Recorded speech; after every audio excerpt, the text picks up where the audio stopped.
Election officials are speaking out against a GOP candidate's ad focused on election integrity. It is our top story tonight at 11. Thank you for joining us. I'm Sherry Jones. We're hearing tonight for the first time from Republican gubernatorial candidate Kevin Rinke and election officials over his campaign ad that some officials say amounts to disinformation. Our Josh Sanchez is here for you now tonight with more. Josh? Sherry, we have gotten stacks of viewer emails and phone calls with concerns over an ad that has been playing on stations around the area and here on WLNS. I spoke with Kevin Rinke today, who says the ad is a joke, focusing on what he claims is a bigger problem, election integrity.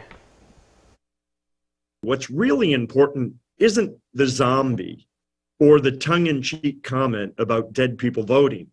What is important is about election integrity. And that has nothing to do with 2020.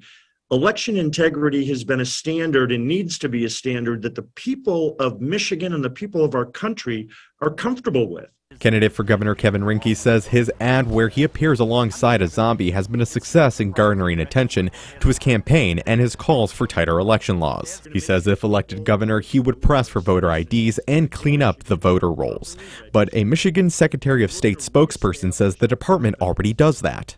Michigan also has an incredibly clean voter roll system, and we maintain our rolls in accordance with federal election law. We do, again, already have voter ID laws in the state of Michigan that work very well. They're time tested, and they're very similar to many other time tested voter ID laws across the nation. Tracy Wimmer adds that the office has done more maintenance on the rolls in the last 3 years compared to previous decades.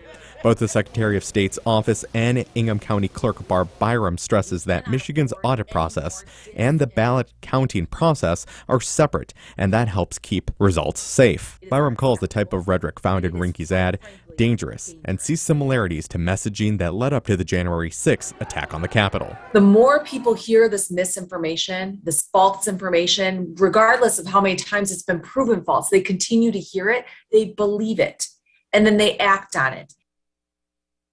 Now the Secretary of State office says if you have any questions regarding elections, their best advice is to reach out to your county clerk. Now WLNS is not required to air any political ads, but if one candidate's ad is rejected, we cannot run ads from other candidates from the same race.